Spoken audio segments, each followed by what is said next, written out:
Hello, everybody. This is AK. I'm back. Good morning. I just woke up a while ago and I was reading the news in bed on my mobile phone, and I read something interesting and I thought I'll make a video. There's going to be another video later on, which I have already scheduled for going live. I think it's at 1 p.m. That one's about OCBC, right? Like I promised. So this one is something that just popped up. So, I've been saying for quite a while about how I was fearful of policy risk in China and how the Chinese government could shut down an entire industry overnight if it wanted to, and yet it has happened before. And with the tech industry, it didn't get shut down, but it was clamped down, by the Chinese government. And it's good news that they are now friends again, right? Xi Jinping and Jack Ma. So the Chinese government has become very supportive, right? Policy has become very supportive of the tech sector in China, and that's what gotten the tech sector all fired up again, right? And so I think where policy risk is concerned, it has very much abated, if not vanished, for the tech sector in China. Now it's all hands on deck, full steam ahead, right, for the tech sector.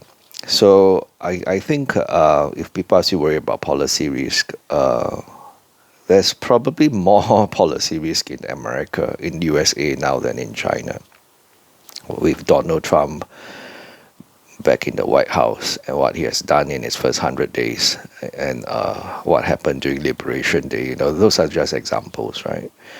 Of course, there's DOGE as well, but and anyway, I don't want to veer off track, right? So policy risks in China very much gone, in my opinion. And also in a recent interview, chairman of Alibaba said that the Chinese consumers are very strong, are very healthy. There's actually like $20 trillion of savings sitting in bank accounts. It's just that the consumers have to feel confident enough to spend again. And when that gets unleashed, there's going to be a lot of domestic consumption. And the Chinese government has been pulling out all the stops to get consumers to spend again, right? And to have confidence growing again. And in this trade war with the Americans, the Chinese people have already come out in full force in support of the country, in support of the government, and say that they are willing to 吃苦, right, to eat bitter, literally translated, which means that they are willing to suffer a bit, for the pride of the country, for the sake of China, right? So on that front, the chairman of Alibaba seemed to be very optimistic, and so am I. The thing is, I always say that it's not how much money you make that determines whether you are rich, it's how much money you save, right? And by that measure, the Chinese people, they are pretty rich. Right? So then, of course, people are also worried about how this trade war is going to hurt China.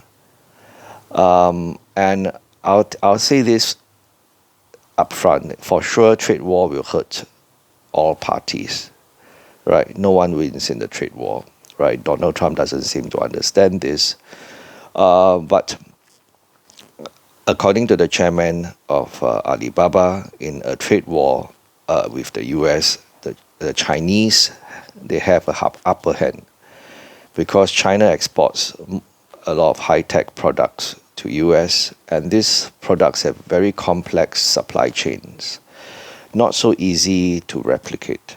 Whereas China imports mostly simple stuff like soybeans and oil from the US, and this can be easily replaceable, easily replaced, right? They're easily replaceable. So he said this during Ali Day, which happened on Friday and Saturday, just this past Friday and Saturday. And on Saturday, he said he envisioned Alibaba to be run almost completely by AI within the next 3 to 5 years. And this gels with what he said about, investing $52 billion in AI in the next 3 years for Alibaba. Right. And so when people ask me, you are investing in Alibaba now, what makes you so sure that it's going to work out? Well, we can never be 100% sure that something's going to work out, right? But the chances are things are going to work out this time, right? So, I mean, Alibaba at $120 a few years ago is not the same as Alibaba at $120 today. I mean, the share price. It's like what the Chinese people say, 万事俱备，只欠东风, right? So everything has fallen in place very nicely for Alibaba, and things seem to have turned around from the last earnings call. And I used AI to make a video on that, just I think a couple of days ago. And if you have not seen it, and if you're not averse to listening to AI voices, go watch that video to understand what I'm saying. I'll leave a link in the description box below.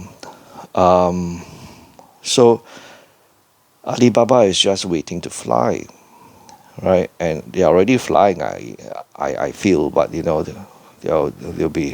going to fly much higher, right? So suddenly I lost my train of thoughts. 万事俱备，只欠东风. Yeah, so now it's just AI is that 东风, right? So the 东风 has to grow stronger, right? And that is 东风, Dong is basically the eastern wind, right? So to put strength in the sails of the ship, and the ship is going to sail forward faster, right? So he envisioned AI running the Alibaba in the next 3 to 5 years. I mean, accounting for success of Alibaba in the next 3 to 5 years, AI will grow the customer base for Alibaba.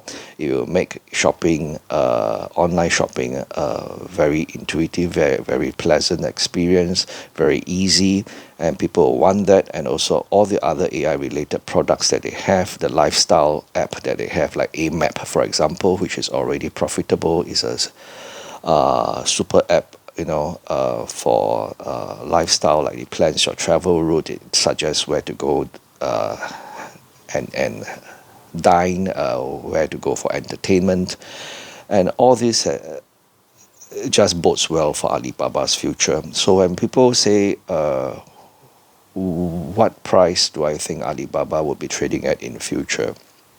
Of course, I've said that, in a video I made, that I think that the target price was 160 Hong Kong dollars.